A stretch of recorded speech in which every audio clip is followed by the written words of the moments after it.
तात्पर्य श्रील प्रभुपाद ने दिया है।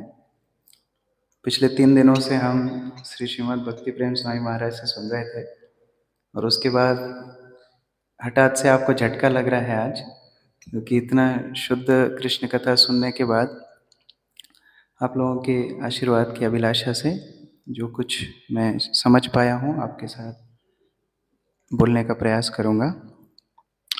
यह श्लोक बहुत ही महत्वपूर्ण श्लोक है।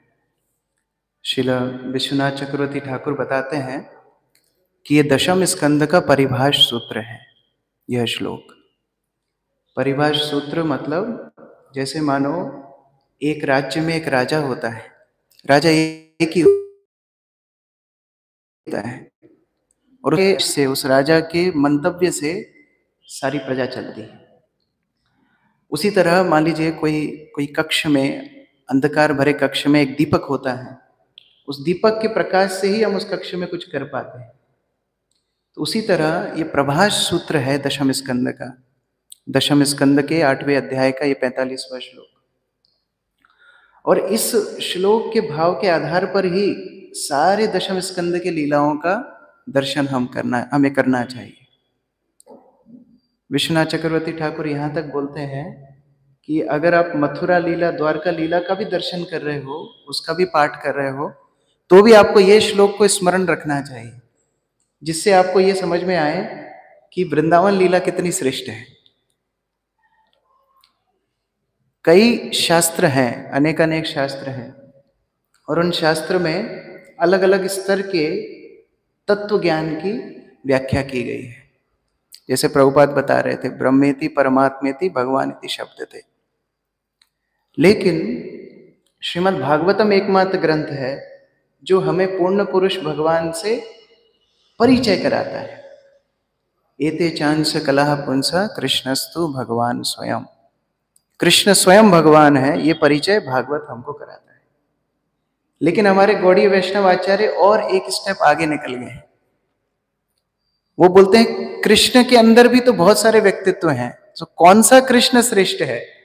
अब वो कृष्ण के अंदर भी व्याख्या करते हैं कि वो कृष्ण जो वृंदावन में रहता है, वो कृष्ण जो किशोर अवस्था में है, वो कृष्ण जो वृंदावन वासियों का प्राण है, वो कृष्ण सर्वश्रेष्ठ है। वो कृष्ण मधुरिमा के पराकाष्ठा है। क्योंकि मथुरा जाने के बाद तो मथुरेश कृष्ण भी वृंदावन के स्मरण में रो रहे थे, मतलब मथुरेश कृष्ण भी वृंदावन कृष्ण को याद कर रहे थे। कभी कभी अपने पुराने दिनों को हम भी याद करते हैं सभी लोग, मैं कॉलेज में कितना अच्छा था, मैं स्कूल में कितना अच्छा था। वैसा स्मरण नहीं है, लेकिन ये रस का स्वादन कृष्ण स्वयं नहीं कर पा रहे हैं। मानो कोई व्यक्ति अपाहिज हो गया हो और वो पहले स्पोर्ट्समैन हो, तो उसको कितना स्मरण आएगा कि पहले मैं ऐसे बॉल को खेलता था, मैं मैन ऑफ द मैच बनता था, लेकिन अभी वो नहीं कर पा रहे हैं। तो वृंदावन कृष्ण भी, मथुरेश कृष्ण भी वृंदावन कृष्ण को स्मरण करते हैं। इसलिए हमारे आचार्य बताते हैं कि ये श्लोक बहुत ही महत्वपूर्ण है। इस श्लोक में अनेक शास्त्रों का वर्णन किया गया है, और उन जिस क्रम में किया गया है उस क्रम में व्यक्ति भगवत साक्षात्कार में प्रगतिशील होता है। जो मनुष्य स्तर पर ही नहीं है वो शास्त्रों का अध्ययन नहीं करते, जो पशु स्तर पर है वो शास्त्रों का अध्ययन नहीं करते। तो मनुष्य बनने के लिए शास्त्रों की मदद लेनी है। हर व्यक्ति समस्या झेल रहा है। हम लोग प्रचार में तो खूब डराते हैं लोगों को, दुखालयम अशाश्वतम जन्म मृत्यु जरा व्याधि, लेकिन हम भी उस भौतिक जगत के ही एक अंश है, हमारे ऊपर भी वो समस्याएं हैं। तो ये जो समस्याओं में मदद लेने की इच्छा हो, ये बुद्धिमानी का लक्षण है। प्रभुपाद जी एक बार अपने प्रवचन में बता रहे थे, सुमेधसा, कृष्ण भक्ति में जो लोग आते हैं वो बड़े बुद्धिमान होते हैं। तो भक्तों ने प्रभुपाद को पूछा कि प्रभुपाद, लगता तो नहीं है हम बुद्धिमान हैं, देख के तो नहीं लगता है हमको। तो प्रभुपाद ने उसमें एक बहुत महत्वपूर्ण बात बताई। उन्होंने बोला कोई व्यक्ति जड़ मूर्ख हो, लेकिन अगर उसको ये समझ में आ जाए कि मुझे मदद चाहिए, ये बुद्धिमानी का लक्षण है। अगर कोई व्यक्ति समस्या में होते हुए भी मदद ना ले तो वो उत्तम कोटि का मूर्ख है, फुल नंबर 1। तो उसी प्रकार से अथा तो ब्रह्म जिज्ञासा, उसके पहले अर्थात तो ब्रह्म जिज्ञासा के भी पहले व्यक्ति जब अपनी स्वयं की समस्याओं का समाधान करने के लिए शास्त्रों के पास जाता है तो वो वेदों के पास जाता है। वेदों के कर्मकांड के द्वारा वो अपनी समस्याओं को समाधान करना चाहता है। लेकिन फिर उससे ऊपर कुछ चुनिंदा लोग ये जिज्ञासा करते हैं कि मैं कब तक ये पैच वर्क करूंगा, कब तक मैं ये जुगाड़ से आगे चलूंगा, तो मेरे जीवन का उद्देश्य क्या है? क्या ये समस्याओं का समाधान करना ही मेरे जीवन का उद्देश्य है? तब इस तरह आता है अथा तो ब्रह्म जिज्ञासा। तब वो व्यक्ति शास्त्र से भगवान को समझने का प्रयास करता है, शास्त्र से स्वयं को समझने का प्रयास करता है। इसीलिए शास्त्र में बताया है माया मुग्ध जीव नहीं स्वतः कृष्ण ज्ञान, अतएव कृष्ण कोइलो वेद पुराण। जो माया में पड़े जीव हैं अपने आप कृष्ण का ज्ञान उनको नहीं होगा। ये वेद और पुराण शास्त्र किसके लिए दिए हैं? जिससे हम कृष्ण को जान पाए। कई लोग अभी इस तरह प्रचार करते हैं कि अरे आप लोग तो किताबी कीड़े हैं, आप लोगों को क्या अनुभव है, किताब पढ़ के थोड़ी कोई महात्मा बनता है। हमने तपस्या की है, हम नदियों के तट पर रहे हैं, हमने भिक्षा करके खाई है, तो हमको ज्यादा ज्ञान है। तो प्रभुपाद क्या बोलते थे? Better to be book worm than stool worm. किताबी कीड़ा बनना अच्छा है विष्टा के कीड़ा बनने से, क्योंकि ये साक्षात भगवान है, ये कोई जड़ विद्या नहीं है। इसलिए जो भक्ति शास्त्र के सम्मत नहीं होती है वो समाज में उत्पात पैदा करती है। श्रुति स्मृति पुराण आदि पंचरात्रिंग विधिम बिना एकांतिक हरि भक्तिर उत्पादेव कल्पते, उत्पात पैदा करती है। और हम अपने समाज में भी देख सकते हैं, बाहर की बात अलग है। जैसे कई बार हमने उदाहरण सुना है, प्रभुपाद जब अमेरिका गए थे तो बोलते थे मायावादी कृष्ण अपराधी, मायावादी कृष्ण अपराधी। भक्तों को लगता था कि मायावादी नाम का कोई व्यक्ति भारत में है जिसने प्रभुपाद को बड़ा परेशान किया है, इसलिए प्रभुपाद को उसके ऊपर खूब खुन्नस छूटती है। वास्तव बाद में पता पड़ा वो हमारी बात कर रहे थे। तो ये शास्त्रों का जो अध्ययन नहीं करेगा, जो शास्त्रों का शरण आश्रय नहीं लेगा, जो शास्त्रों से पोषण नहीं लेगा, वो उत्पात ही मचाएगा, भक्तों के समुदाय में भी उत्पात मचाएगा। इसलिए शास्त्रों का अध्ययन करना बहुत आवश्यक है। लेकिन इसका दूसरा पहलू भी है। शास्त्र अध्ययन करके कृष्ण के प्रति प्रेम ना हो तो कम से कम आकर्षण उत्पन्न होना चाहिए। शास्त्र अध्ययन करके सेवा का भाव बढ़ना चाहिए, नहीं तो वो शास्त्र अध्ययन हमारे अहंकार को वर्धन कर देगा। वहां भी हमारे आचार्य एक बहुत सुंदर उदाहरण देते हैं।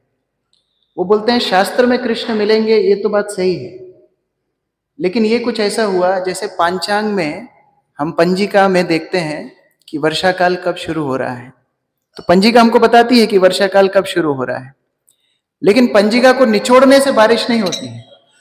अगर कैलेंडर को निचोड़ेंगे उससे बारिश नहीं होगी। तो उसी तरह केवल शास्त्रों का मनन चिंतन करते करते, जय श्री श्री राधा मदन मोहन की, श्री श्री कृष्ण बलराम की, श्री गौर निताय की, जगन्नाथ बलदेव सुभद्रा महारानी की, श्री नरसिंहदेव भगवान की, श्रील प्रभुपाद की।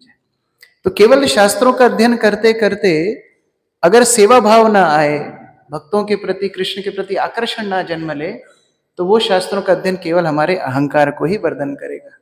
इसलिए दोनों बात बोली है।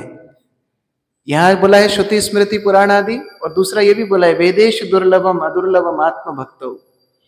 वेदों के लिए जो दुर्लभ है, भक्तों के लिए सुलभ भगवान बन जाते हैं। और इस श्लोक में वही बताया जा रहा है।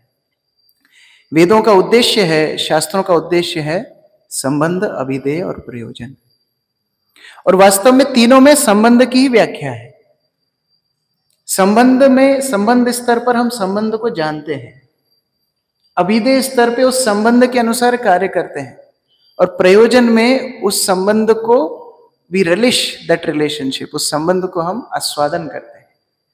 माता यशोदा उस प्रयोजन स्तर पर है जहां उस वो संबंध को अनुभव कर रही है। उनके लिए ये वेदों का स्तर, उपनिषदों का स्तर, सांख्य योग का स्तर सब छूट गया है। इसीलिए ये बहुत ही महत्वपूर्ण श्लोक यहां पर बताया गया है।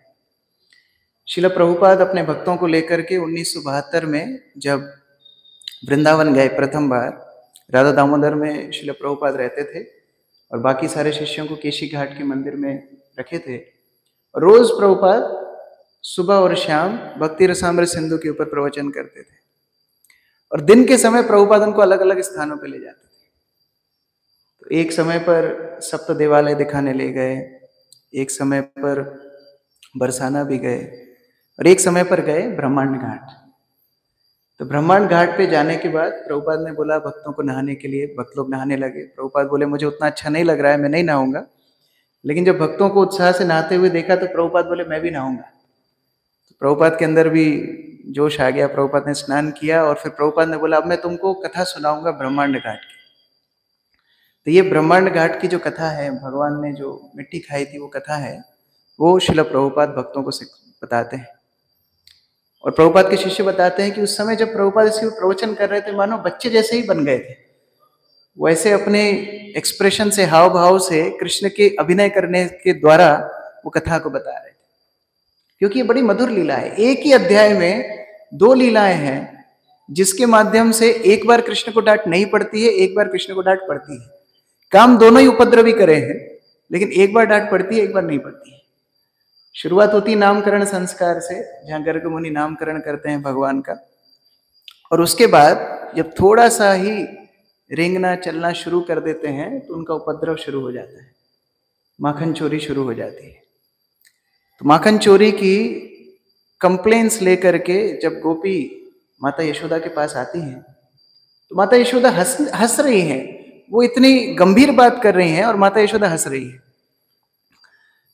बोलती हैं कि रोज आकर के ऐसा उपद्रव मचाता है। तो माता यशोदा बोलते हैं तो अंधकार में माखन को रखा करो, वो ढूंढ ही नहीं पाएगा। तो वो भी समस्या है, आप इतने आभूषण उनको पहना के रखती हैं कि वो आभूषणों की चमक से उसको सब अंधकार में भी दिखता है। तो एक काम करा करो, ऊंचे स्थान पर टांग के रखा करो। वहां भी समस्या है, या तो चढ़ करके उसको तोड़ देता है या फिर नीचे से ही पत्थर मार के उसमें छेद करके उधर से पूरा माखन ले लेता है। तो फिर माता यशोदा बोलती हैं क्या मेरा लड़का तुम्हारा लड़का नहीं है, तो तुम खुद ही खिला दिया करो। तो बोले ये भी समस्या है, जब हम खुद खिलाते हैं तो बोलते हैं हम भिखारी हैं क्या, हम मेहनत की खाते हैं, हम भीख नहीं खाते हैं, हम मेहनत करके खाते हैं। तो माता यशोदा ने बोला कि एक काम करो, फिर माखन रखो ही मत, ना रहेगा बांस ना बजेगी बांसुरी। तो गोपियां बोलती हैं उसमें भी समस्या है। जब इसको माखन नहीं मिलता है तो ये क्या करता है, हमारे बच्चों को अपने नाखूनों से नोच देता है। और जो स्थान हमने पूजा के लिए पवित्र किया था, वास्तु स्थान, उस स्थान पे मूत्र विसर्जन करके चला जाता है। और चेतावनी भी देके जाता है कि अभी तो मैं ये करके गया हूं, अगर अगली बार माखन नहीं मिला तो तुम्हारे जो घर में वृद्ध लोग हैं उनके समेत तुम्हारे घर में आग लगा दूंगा। तो इतना उपद्रवी बालक है। गोपियां बोलती हैं कि तुम माता यशोदा तुम बहुत अमीर होने वाली हो, क्योंकि अभी तो ये छोटी छोटी चोरी कर रहा है, बड़ा होकर के ये धन की चोरी करेगा, महिलाओं की चोरी करेगा, तब तुम्हारे पास बहुत आनंद आएगा। लेकिन माता यशोदा हंस रही हैं, उनको कोई चिंता ही नहीं है। वो कृष्ण को देखती हैं, सब भूल जाती है। तो यहां पर उनको डांट नहीं पड़ रही। लेकिन दूसरी ओर कृष्ण ने एकांत में बैठे थे, एकांत में बैठे बैठे भगवान ने थोड़ी मिट्टी खा ली तो उनकी कंप्लेन होगी। क्यों कंप्लेन की? उपद्रव तो सारा साथ में ही करते थे ना। मिट्टी खाना अगर बुरी बात है तो चोरी करना भी तो बुरी बात है। मिट्टी खाना बुरी बात है, दूसरों के घर में मूत्र विसर्जन करना तो और बुरी बात है। तो वहां तो सबने साथ में कांड किया, यहां पर जाके कंप्लेन क्यों कर दी? क्योंकि गोप बालों को गुस्सा आ रहा था, इसने अकेले क्यों किया। हम जो करते हैं साथ में करते हैं, जो भी हम क्राइम करेंगे हम सब साथ में करते हैं, तो इसने अकेले ने क्यों किया? अब इसको हम छोड़ेंगे नहीं, कंप्लेन करेंगे। और बलराम ने भी कंप्लेन की। वैसे बलराम बचा लेते थे, लेकिन बलराम ने भी कंप्लेन की। बलराम ने शिकायत इसलिए की कि तुमको भगवत धाम से इधर आना था ये पृथ्वी का भार कम करने के लिए।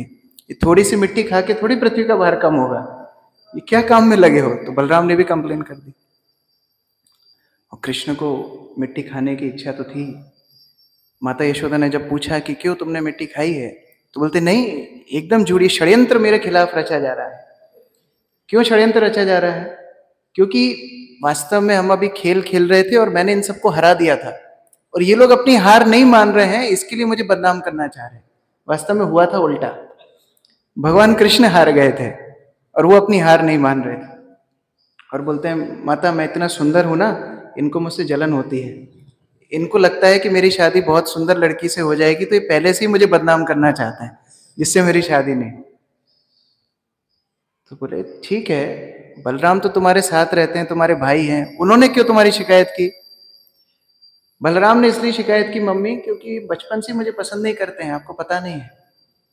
मुझे ये चिढ़ाते हैं, ये बोलते हैं कि वास्तव में तुम हमारे घर के लड़के नहीं हो। बोले क्यों? बोले देखो, माता यशोदा गोरी हैं, नंद महाराज गोरे हैं, मैं गोरा हूँ, रोहिणी माता गोरी है, तू काला कैसे हुआ? एक दिन नंद बाबा बाजार में गए थे और तुझे कोई बेच रहा था, तू गोल मटोल सा दिख रहा था, तो वो उठा के लेके आ गए। तो इसलिए वो तो मुझे बचपन से ही स्वीकार नहीं करते हैं। तो आचार्य लोग बड़ा सुंदर बोलते हैं कि क्या जरूरत थी भगवान को ये सब लीला करने की, क्यों उन्होंने मिट्टी खाई? पहली बात तो आचार्य लोग बताते हैं कि इतना दूध दही माखन खा रहे थे कि अपच होने की संभावना थी, तो इसलिए उसको बैलेंस करने के लिए मिट्टी खाई। दूसरे बोलते हैं कि इतना झूठ बोलते थे कि पनिशमेंट के रूप से खुद को पनिशमेंट देने के लिए मिट्टी खाई। झूठ तो नहीं बोलना चाहिए। और आचार्य बोलते हैं खुद पवित्र होने के लिए मिट्टी खाई, क्योंकि वैष्णवों के चरणों की धूली, भगवान एकादश स्कंद में उद्धव को आगे बोलेंगे कि मैं अपने निरपेक्ष भक्तों की चरणों की धूली से स्वयं पवित्र होता हूं। तो जब किया नहीं तो बोलेंगे कैसे? तो वो कर रहे हैं, स्वयं मिट्टी खा करके उस सिद्धांत को सिद्ध कर रहे हैं। लेकिन एक आचार्य बहुत अच्छी बात बताते हैं, वो बोलते हैं भगवान इतने स्वार्थी नहीं है कि खुद के लिए सोचें। भगवान बड़े बड़े कृपालु हैं। वो जानते हैं कि जिस तरह जड़ में पानी डालने से पूरे पेड़ को पोषण मिलता है, अगर मैं कुछ चीज को स्वीकार करूंगा तो पूरे जगत को उसका फायदा मिलेगा। अब सभी लोग तो ब्रजमंडल में नहीं आ पाएंगे, सभी लोग तो ब्रज की धूल को नहीं स्वीकार कर पाएंगे, तो अगर मैं ब्रज की धूल को खा लूं तो पूरे विश्व को उसका फायदा मिलेगा। जो लोग ब्रज में नहीं आ पाएंगे उनको भी फायदा मिलेगा, इसलिए भगवान ने मिट्टी खाई। तो जो भी हो, माता यशोदा तो गुस्से में थी, जो भी कारण से खाई, क्यों खाई? माता यशोदा ने उनको बोला मुख खोलने के लिए, और जैसे ही मुख खोला तो अभी there was a contradiction between sweetness and opulence. ऐश्वर्य और माधुरिमा के बीच में युद्ध हो गया। माता यशोदा तो शासन करने के लिए मुंह खोली थी, हाँ? और मुंह खोल करके उनको ब्रह्मांड का दर्शन हो गया। माता यशोदा बड़े विस्मय में पड़ गई। वो सोचने लगी कहीं ये भगवान तो नहीं है। और जब कृष्ण देखते हैं कि माता यशोदा के हाव भाव से ऐसा लग रहा है कि इनको लग रहा है कि मैं भगवान हूं, तो कृष्ण को चिंता हो गई। कृष्ण को क्या चिंता हो गई कि अब मुझे प्रेम कौन करेगा? विश्वनाथ चक्रवर्ती ठाकुर बोलते हैं, who will cuddle me, who will hold me, who will make me sleep. ये चिंता कृष्ण को हो गई। मम्मी तो अब कल से पटे पर बिठा करके आरती करेगी, तो मुझे प्रेम कौन करेगा? तो तुरंत भगवान ने वो सारी बुद्धि को फेर दिया। यहां पर बताया त्रैया, जो 3 वेदों से लोग सोचते हैं कि विष्णु यज्ञ पुरुष हैं, माता यशोदा सोच रही थी कि क्या यज्ञ पुरुष है?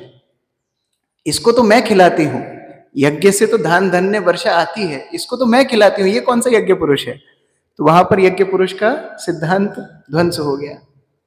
दूसरा बोला जाता है, माता यशोदा सोचने लगी कि यज्ञ पुरुष की तो पूजा करके हमको इसको पुत्र रूप में प्राप्त किया है, तो अगर ये स्वयं यज्ञ पुरुष होता तो खुद की पूजा थोड़ी करवाता, तो इसलिए यज्ञ पुरुष नहीं है। फिर बोल रहे हैं उपनिषद से भगवान को जाना जाता है, ज्ञानी परमात्मा रूप से भगवान को स्वीकार करते हैं। तो माता यशोदा बोलती है परमात्मा तो सर्वत्र विद्यमान होते हैं, लेकिन ये मुझे 2 मिनट के लिए नहीं देखता है तो डर करके पलंग के नीचे छुप जाता है, तो ये कौन सा भगवान है? ये परमात्मा नहीं हो सकता। फिर सांख्य योग के लोगों ने पुरुष रूप से स्वीकार करते हैं, तो ये पुरुष तो है नहीं, अभी बच्चा है। और नारायण भी नहीं है, क्योंकि गर्ग मुनि ने ये गलत फहमी फैला दी थी कि नारायण जैसा है, तो लोग सोचने लगे कि नारायण है, वास्तव में नारायण नहीं है। और सबसे बड़ी बात, पंचरात्र में बोलते हैं कि भगवान है, तो वो तो मैं अगले अध्याय में बताने वाली हूं कि कैसे मैं इनको बांधूंगी उखल से, तो भगवान भी नहीं है। ये कौन है? सामान्यता आत्मजम। इसके 2 अर्थ हैं। सामान्य आत्मजम, ये सामान्य बालक है, मेरा बच्चा है। और दूसरा है सामान्यता आत्मजम, वो सोचने लगे कि ये मेरा ही तो बच्चा है, लोग चाहे कुछ भी बोले, ये मेरी संपत्ति है। चैतन्य चरितामृत में बताया है, माता मोरे पुत्र भावे करे न बंधन, अतिहीन ज्ञान करे लालन पालन। माता मुझे तो पुत्र रूप में छोटा समझती हैं, वो सोचती हैं कि मैं नहीं खिलाऊंगी तो ये मर जाएगा। तो उस तरह माता का भाव है। इसलिए यशोदा को बोला गया है, यशोदा शब्द का अर्थ है जो यश प्रदान करे। कृष्ण जो सर्वाकर्षक है, वो पूर्ण रूप से आकृष्ट हो जाते हैं यशोदा की भक्ति से। और ये भक्त वात्सल्यता की कीर्ति माता यशोदा उनको प्रदान करती हैं, यश उनको देती हैं, इसलिए उनका नाम है यशोदा। और जैसे मानो किसी को हिप्नोटाइज कर दिया हो, जैसे किसी को कोई भूत पकड़ लिया हो, उसके सामने आप कुछ भी बोलिए उसको कोई होश नहीं रहता है। उसी तरह माता यशोदा को कोई होश नहीं है, सामने देख रही है ब्रह्मांड, लेकिन उनको कोई होश नहीं है। उनको मालूम है कि ये मेरा पुत्र है। तो इस तरह कृष्ण भावनामृत में माता यशोदा की जो कृष्ण प्रेम की व्याख्या हो रही है, ये हर भक्त के लिए आदर्श है। हम लोग भगवान का कीर्तन भजन करते हैं तो हमें करताल की आवश्यकता पड़ती है, मृदंग की आवश्यकता पड़ती है, गाने वालों की आवश्यकता पड़ती है। हमारे आचार्य बताते हैं कि माता यशोदा की हृदय की जो बीट है, जो हृदय की गति है, वही मृदंग है, उनकी चाल है वही करताल है, और उनका जीवन ही कीर्तन है। तो इस तरह से समर्पित भक्त, कृष्ण भक्ति में जो प्रेम पूर्ण भक्त है, जो प्रेम भक्ति के स्तर पे है, ये आदर्श है। तो ये श्लोक भक्त के जीवन का वास्तव में आदर्श है। और हम ये भी सीख सकते हैं इस श्लोक से कि कैसे भगवान ने माता यशोदा को योगी, ज्ञानी, उपासना कांडी, देवता, मुनि, ऋषि सबसे ऊपर रखा है। माधवेंद्रपुरी का बहुत सुंदर श्लोक है, मुझे श्लोक तो याद नहीं है, लेकिन वो बोलते हैं, ओ गायत्री वंदन आपको नमस्कार है, तीर्थों में स्नान आपको नमस्कार है, वेदों का पाठ आपको नमस्कार है, देवता, पितृ इत्यादि आपकी पूजाओं को नमस्कार है। सॉरी, मैं आप किसी को वंदना नहीं कर पाऊंगा, क्योंकि मेरा ध्यान तो केवल कृष्ण के ऊपर आकर्षित है। ये माता यशोदा का स्तर है। तो भगवान भक्त को इन सभी स्तरों से ऊपर रख रहे हैं, अपने भी स्तर से ऊपर रख रहे हैं। भगवान बोलते हैं अहम भक्त पराधीन। तो हम लोगों को भक्तों को कितने ऊपर रखना चाहिए?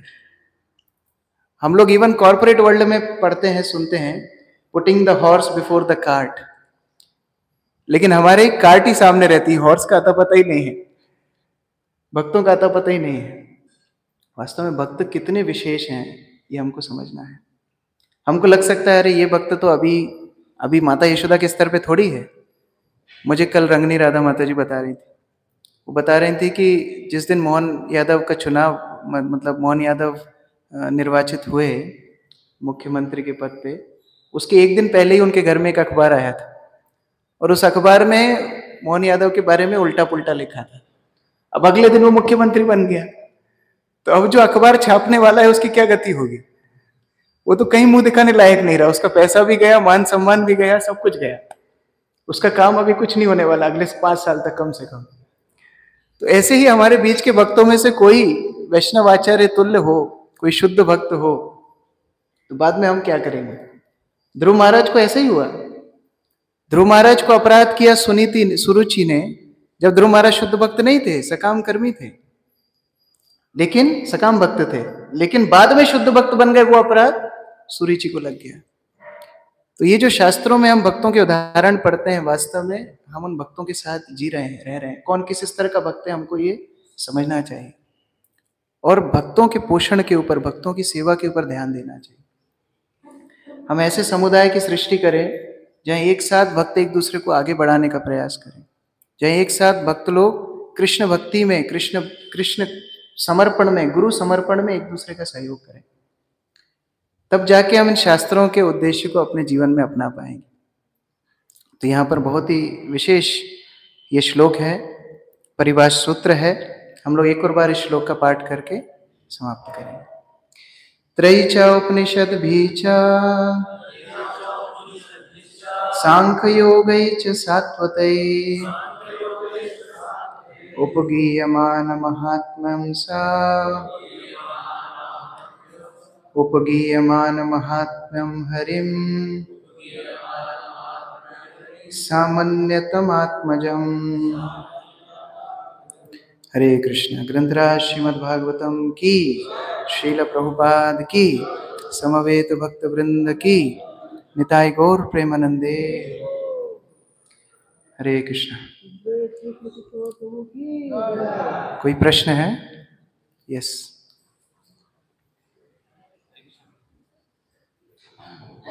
थैंक यू प्रभु जी, आपने हमें आज किसी श्लोक का व्याख्यान किया।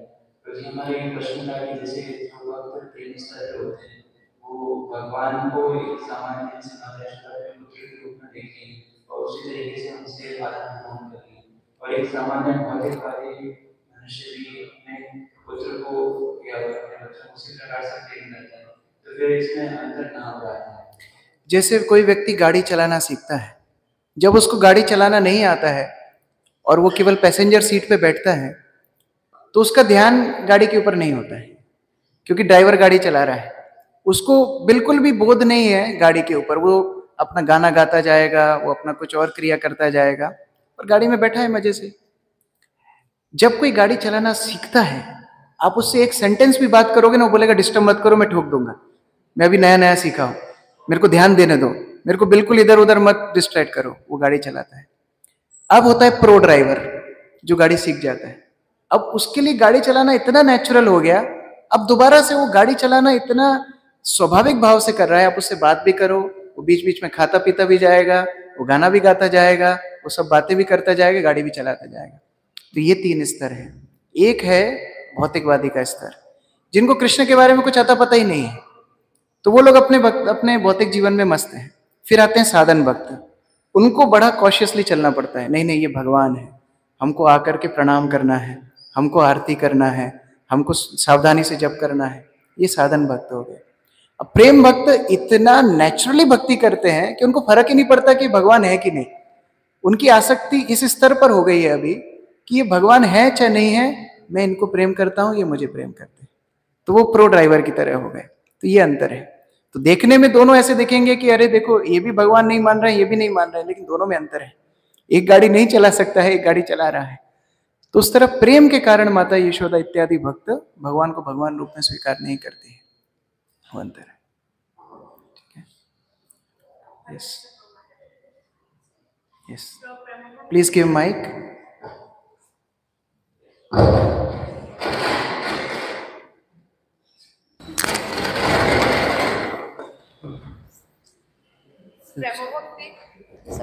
So is prema bhakti is ragatmika bhakti?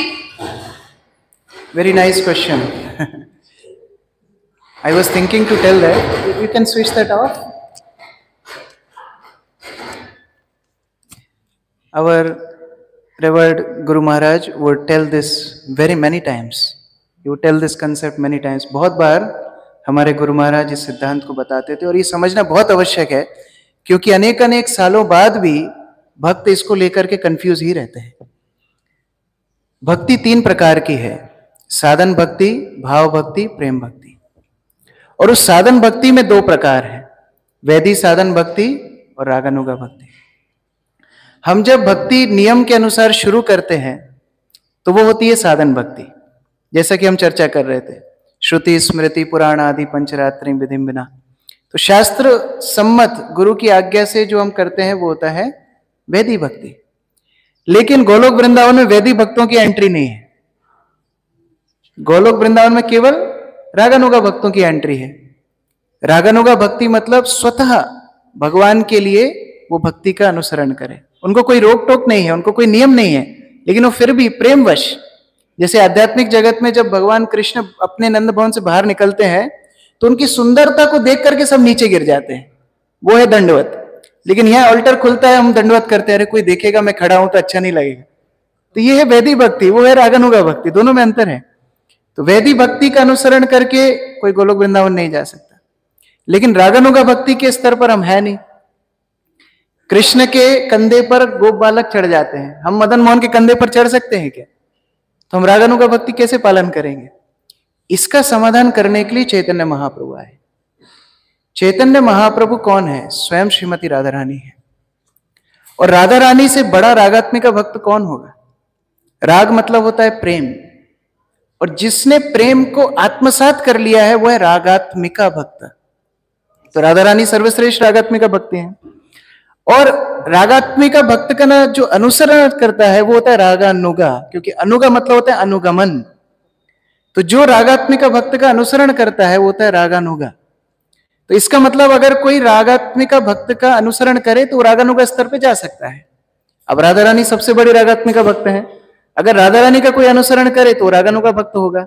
और वही राधा रानी श्री चैतन्य महाप्रभु के रूप में आती हैं, और वही चैतन्य महाप्रभु बोलते हैं नाचो गाओ भक्त संगे करो संकीर्तन। तो यही संकीर्तन के माध्यम से, यही वैदिक भक्ति जो हम चैतन्य महाप्रभु के लिए कर रहे हैं वो रागानुगा भक्ति है।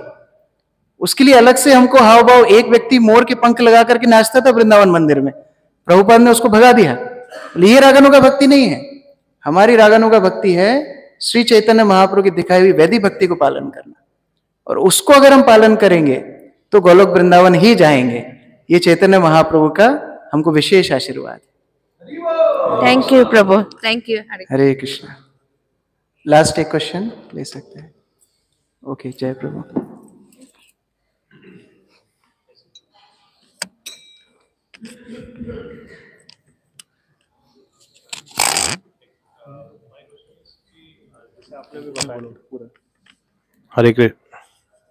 हरे कृष्णा प्रभु। हरे कृष्णा प्रभु। बोलो, जोर से बोलो। जैसे कि आपने अभी बताया कि हम ऑफेंस कर देते हैं भक्तों के प्रति। अब जैसे हम लोग अभी नए नए हैं, हम लोग को इतना पता नहीं था, बट जैसे आज आपने बताया कि क्या पता कोई भक्त ऐसा हो जो आगे जाके शुद्ध भक्त भी बन जाए, उसका ऑफेंस हमें लग सकता है, बट अभी तक जो हमने गलती की उसका कैसे हम। प्रश्न है कि अभी हम नए हैं, हमने बहुत भक्तों को अपराध किए हैं, और आगे जाके वो भक्त शुद्ध भक्त बन जाएंगे तो हमारा क्या होगा। नए में तो फिर भी कमी होते हैं, पुराने भक्तों को ज्यादा समस्या होती है। लेकिन जो भी हो, इसलिए प्रभुपाद ने सुबह ये नियम बनाया है कि हम सब एक साथ एकत्र होकर के एक दूसरे को प्रणाम करें। वांछा कल्पतरुभ्यश्च कृपा सिंधुभ्येव च पतितानां पावनेभ्यो वैष्णवेभ्यो नमो नमः। और वो केवल एक क्रिया नहीं है, उस क्रिया के माध्यम से हम एक दूसरे को वैष्णव रूप में दर्शन करें। उससे हमें सेवा करने का उत्साह आएगा कि वैष्णवों की हम सेवा करें, इन वैष्णवों को हम उस रूप में देखें कि ये कृष्ण के प्रिय हैं। तो गलतियां सबसे होती हैं, लेकिन गलतियों को करते रहना बुरा है। अगर हम सुधारना चाहते हैं तो भगवान हमारी मदद करते हैं उन अपराधों से बाहर निकलने के लिए। तो वो सेवा भाव को धीरे धीरे हमें अपनाना चाहिए, वैष्णव की सेवा के लिए उत्सुक होना चाहिए, जिससे धीरे धीरे हम उन अपराधों से बाहर निकल जाएं। थैंक यू सो हरे कृष्णा। जगत गुरु श्रील प्रभुपाद की जय, समवेत भक्त वृंद की, निताई गौर प्रेमानंदे। हरि हरि।